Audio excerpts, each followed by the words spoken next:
कहते हैं कि बहुत सालों पहले एक बादशाह की हुकूमत थी जिसकी बहुत बड़ी ममलकत थी, लेकिन इसका कोई वारिस नहीं था। इसकी 7 बेटियां थीं और कोई भी बेटा नहीं था। जब वो होश हो जाता तो अपनी बेटियों को बुलाता, एक लाइन में खड़ा करके कर देता और पूछता, मुझे बताओ तुम किसका खाती किसका पहनती। एक दफ़ा बादशाह को छोटी बेटी जवाब में कहती कि मैं अल्लाह का खाती हूँ और इसका ओढ़ती हूँ, जिस पर बादशाह जबरन होता। और लेकिन एक दिन इसको बेहद गुस्सा आया और अपनी बेटी को इस बात पर सुनते ही आग बबूला हो गया और कहने लगा, ऐ कमबख्त, तूने मेरी नाशुक्री की है, तुझे इसकी सज़ा ज़रूर मिलेगी।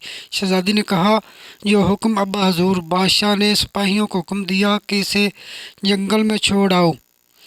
मेरे बगैर कैसे अल्लाह का दिया खाती है और अपने नसीब का पहनती है। शहज़ादी ने तमाम ज़ेवरात वापस ले लिए गए और खस्ता हाल कपड़ों में बगैर किसी साजो सामान के बादशाह के हुक्म के मुताबिक जंगल में तना छोड़ दिया गया। लेकिन शहज़ादी बहुत पुरस्कून मुतमिन थी, अल्लाह पर तवक्ल करने वाली थी कि जो इसके रिज़्क और ऐश व इशरत नसीब में है मुझे ज़रूर मिलेगा।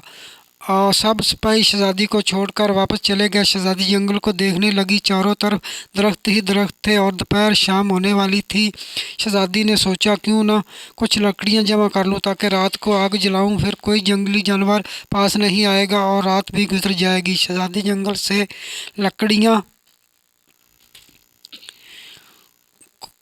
चुन रही इकट्ठी करने लगी और इसकी नज़र एक झोंपड़ी पर पड़ी जहाँ बाहर एक बकरी बंधी हुई थी। दरवाजे के अंदर खांसने की आवाज़ें आ रही थीं। पहले तो शहज़ादी बहुत हैरान हुई कि इतनी वीरान जगह पर झोंपड़ी। खैर, जब वो झोंपड़ी के अंदर दाखिल होती है तो क्या देखती है कि एक बूढ़ा ज़ईफ़ जो चारपाई पर लेटा हुआ है, इधर दरा उधर देखती है तो उसे कोने में एक पानी का घड़ा नज़र आता है। वो बूढ़े ज़ईफ़ को पानी पिलाती है और झोंपड़ी की सफाई करती है। इतने में बूढ़ा ज़ईफ़ शहज़ादी से पूछता है, बेटी तुम कौन हो, इतने बड़े जंगल में तुम क्या कर रही हो। तब शहज़ादी ने बताती है कि वो यहाँ के किसी कैसे पहुँची, कि मैं एक शहर में काम करता हूँ और सुबह शहर चला जाऊँगा, 8 दिन के बाद आऊँगा। तुम रहो झोंपड़ी में, खाने का सामान मौजूद है और नदी में पास ही है, तुम वहाँ से घड़ा भर लेना।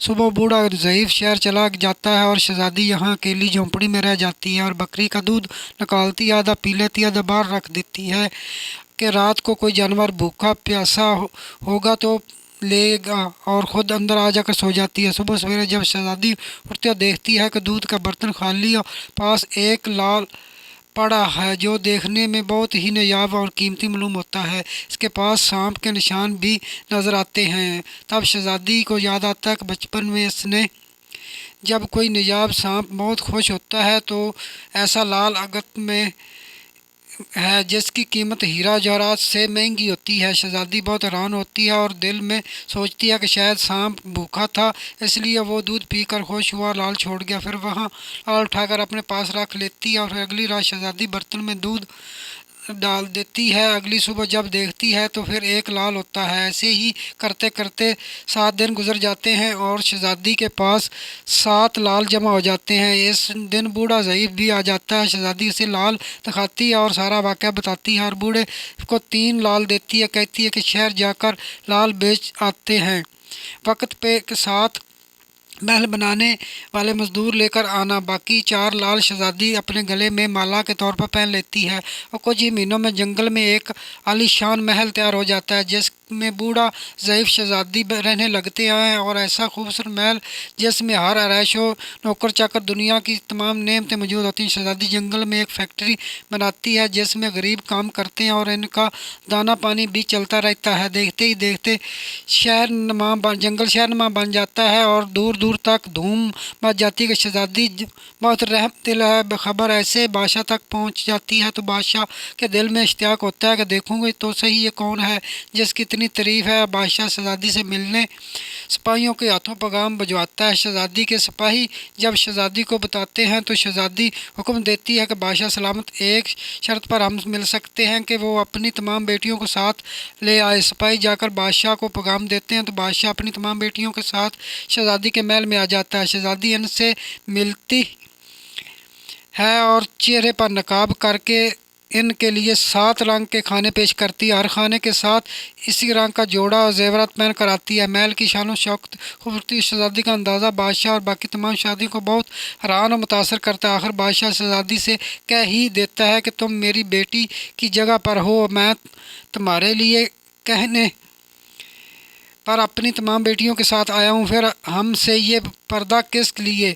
बहुत असरार पर शहजादी कहती है ठीक है, मैं तैयार होकर आती हूँ। सब शहजादी आपस में सरगोशी करने लगती हैं कि इतनी तैयार तो है, इतने महंगे जवार से पहने, अब तो वो कितना तैयार होकर आएगी। इतने में क्या देखते हैं कि एक दूर से एक खस्ता हाल कपड़ों में कोई आ रहा है। गौर से करने पर बादशाह को याद आ रहा है कि तो अभी तो ज़िंदा है। मैं तो सोचता था कि इसे जंगल के जानवर खा गए होंगे, क्योंकि जब सिपाहियों को शहजादी की खबर लेने भेजा था तब उन्होंने ही बताया था कि शहजादी को नामो निशान नहीं है। वो कैसे मुमकिन है। बहरहाल बादशाह खुशी से झूम उठता है और कहता है कि शहजादी को बुलाओ, मैं तुम्हें शहजादी से आज़ाद करा लूँ।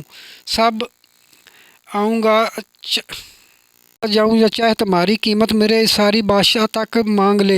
ये सुनते ही शहजादी बोलती है नहीं अब्बा हजूर, मैं ही वही शहजादी हूँ आपके कितने कहती हैं कि ना मैं अल्लाह का दिया खाती हूँ और अपने नसीब का पहनती हूँ। बस इसी अल्लाह ने मुझे कहाँ से कहाँ पहुँचा दिया है। आज मैं इस मकाम तक कैसे आई हूँ। अपने गले की माला जिसमें अभी 4 लाल मौजूद हैं दिखा देती है। बात सुनते ही बाकी तमाम शादियाँ दिल में रश्क करने लगती हैं और सोचती हैं कि ऐ काश हम भी तब यही कहती कि अल्लाह का दिया खाती और इसे अपना नसीब का पहन